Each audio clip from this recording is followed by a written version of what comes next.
आप यूके में पर वीक सिर्फ 20 आवर्स काम करना चाहते हैं तो ये बिल्कुल नहीं है। और सुपर मार्केट्स जो है वो आपको ज्यादा पे करती हैं, वो आप तो अगर आप इस पूरे टर्म टाइम के दौरान जो काम करते हैं तो आपकी सैलरी जो है वो रफली जो आपकी अर्निंग हुई है इसमें टैक्स कितना देना पड़ेगा।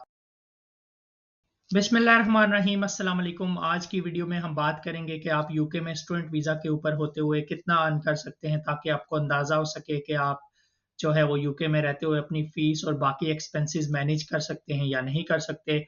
तो उसके अलावा मैं आपको ये भी बताऊंगा कि आप यूके में जो है वो आपको कितना टैक्स देना पड़ेगा अगर आप मिनिमम वेज के ऊपर काम करते हैं और सिर्फ लीगली जितने आवर्स अलाउड है उतने काम करते हैं। तो वीडियो स्टार्ट करने से पहले मैं सिर्फ एक बात क्लियर करना चाहता हूं कि बहुत सारे स्टूडेंट्स को लगता है कि आप यूके में पर वीक सिर्फ 20 आवर्स काम कर सकते हैं। तो ये बात मैं क्लियर करना चाहता हूं कि ऐसा बिल्कुल नहीं है। ये 20 आवर्स की लिमिट जो है ये सिर्फ टर्म टाइम के दौरान है। जब आपकी क्लासेस हो रही होती हैं, जब आपकी यूनिवर्सिटी चल रही होती है, तब आप सिर्फ 20 आवर्स पर वीक काम कर सकते हैं।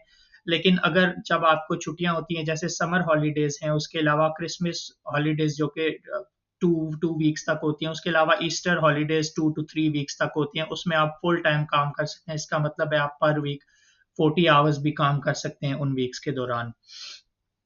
तो दूसरी बात यह है कि यूके में जो इस टाइम मिनिमम वेज चल रही है वो है 11.44, जो कि अप्रैल 2024 से स्टार्ट हुई थी। और नई गवर्नमेंट ने ये भी ऐलान किया कि अप्रैल 2025 से ये जो 11.44 मिनिमम वेज है ये इंक्रीज हो गए 12.21 हो जाएगी, जिससे आपकी सैलरी जो है वो मिनिमम वेज पे अगर आप काम कर रहे हैं तो भी और उससे ऊपर भी काम करें तो आपकी सैलरी जो है वो पे राइज हो जाएगा। तो अब मैं आपको ये बताना चाहता हूँ कि अगर आप टर्म टाइम के दौरान जब आप 20 आवर्स काम करते हैं तो आप 11.44 पर आवर अगर आप काम करते हैं और आप जो है वो सिर्फ 20 आवर्स काम करते हैं तो ये आपकी सैलरी बनती है 229 पाउंड पर वीक। उसके अलावा ये जो है अगर जो आपके टर्म टाइम्स हैं ओवरऑल वो आपके पूरे साल के दौरान जो है आप जो है वो आपके 34 to 36 वीक्स जो है वो टर्म टाइम होते हैं। तो अगर आप इस पूरे टर्म टाइम के दौरान जो है वो 20 आवर्स जो कि लीगल लिमिट है वो काम करते हैं तो आपकी सैलरी जो है वो रफली बनती है 7779 से लेके 8236, जो कि रफली अगर मैं लगाऊं तो 8000 पाउंड है, जो कि सिर्फ टर्म टाइम में जो आप जॉब करते हैं उसके उस पे है। अभी हम हॉलीडेज की भी कैलकुलेशन करते हैं, लेकिन उस पे जाने से पहले मैं आपको एक बात क्लियर करना चाहता हूँ कि जब आप यूके में आएंगे तो बहुत सारे लोग जो हैं वो आपको जो है वो आपको मिस यूज करते हैं। आपको वो कहते हैं कि हम आपको 20 आप हमारे साथ काम करें, हम आपको 7 पाउंड पर आवर या 8 पाउंड पर आवर जो है हम आपको सैलरी देंगे और आप हमारे साथ जितना मर्जी काम करें और इस तरह।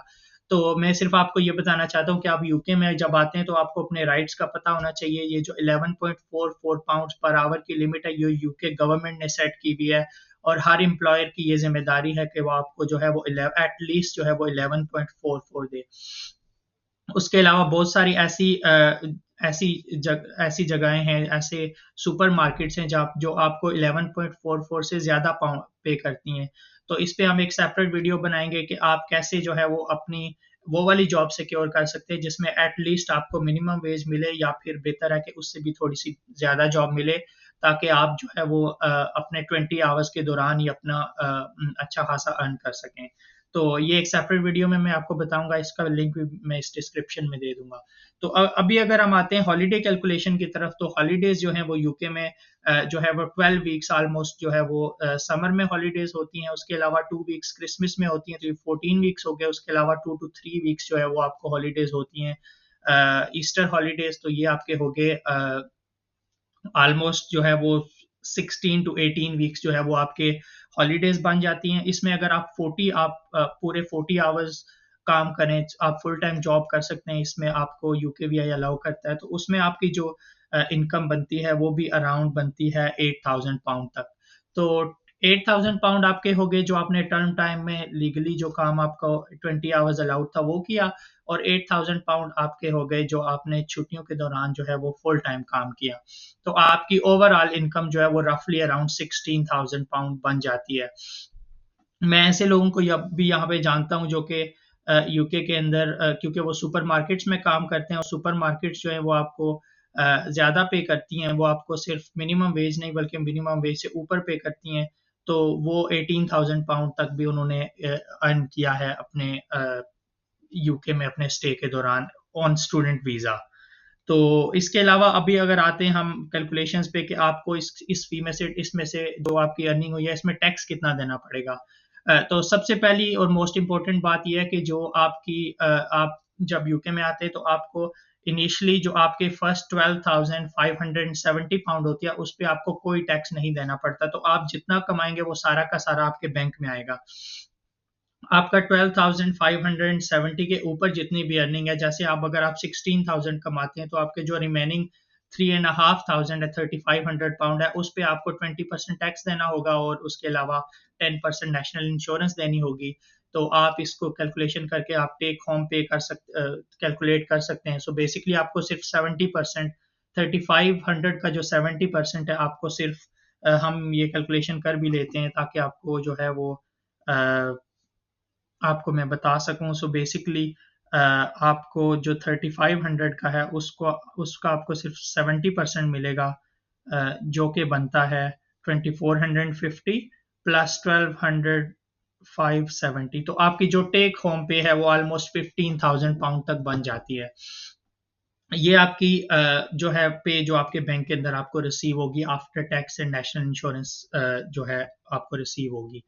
तो मैं आपको यही गाइड करूंगा कि आप जो है वो कोशिश करें कि आप ऐसी जॉब ढूंढें जो कि आपको मिनिमम वेज एटलीस्ट पे करें। और दूसरी बात यह कि आप कॉन्ट्रैक्ट जॉब जो है वो ढूंढें ताकि आपको जब आपकी कॉन्ट्रैक्ट जॉब होती है तो जो एम्प्लॉयर है वो उसकी जिम्मेदारी होती है कि वो आपको इतना पे करे कि जितना कॉन्ट्रैक्ट में लिखा हुआ है जो कि मिनिमम वेज होगी या उससे ऊपर होगी। और दूसरी बात यह है कि एम्प्लॉयर की ये जिम्मेदारी है कि जितने आवर्स कॉन्ट्रैक्ट में लिखे हुए हैं उतने आवर्स उसने आपको पर वीक देने हैं।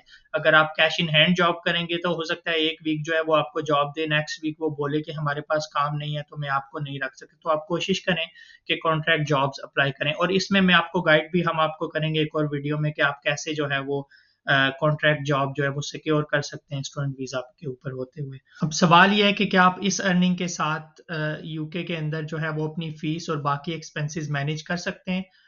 तो ये इस बात पे डिपेंड करता है कि आप क्या बैचलर्स डिग्री कर रहे हैं या मास्टर्स डिग्री कर रहे हैं। क्योंकि अगर आप बैचलर्स डिग्री कर रहे हैं तो आपकी 3 इयर्स की डिग्री होगी तो वो आपके लिए थोड़ा सा मुश्किल होगा। वेयर अगर आप मास्टर्स डिग्री करें तो आपका जस्ट 1 ईयर्स का कोर्स होगा और आप इसको रिलेटिवली इजीली मैनेज बैचलर्स के हिसाब से थोड़ा इजीली मैनेज कर सकते हैं। दूसरी बात ये इस चीज़ पे भी डिपेंड करता है कि आप कौन सी यूनिवर्सिटी में जो है वो आपने एडमिशन लिया और उस यूनिवर्सिटी की एनुअल फीस कितनी है, क्या आपको कोई स्कॉलरशिप या डिस्काउंट मिला है या नहीं मिला। और उसके अलावा आप ये इस बात पे भी डिपेंड करता है कि आप जो है वो कौन से सिटी के अंदर आते हैं। क्योंकि कुछ सिटीज़ के अंदर एक्सपेंसेस बहुत ज़्यादा हैं, कुछ सिटीज़ ऐसे हैं जहाँ पे एक्सपेंसेस जो हैं वो इतने नहीं हैं, आपका रेंट और बाकी एक्सपेंसेस कम होंगे तो आप उसमें मैनेज कर सकते हैं। तो आपकी ये जो है वो फीस और सिटी और आपकी कौन सी डिग्री है इस पे ये डिपेंड करता है। अगर आप कमेंट सेक्शन में अपनी फीस और बाकी चीज़ें लिखें तो हम आपको इसमें भी गाइड कर सकते हैं।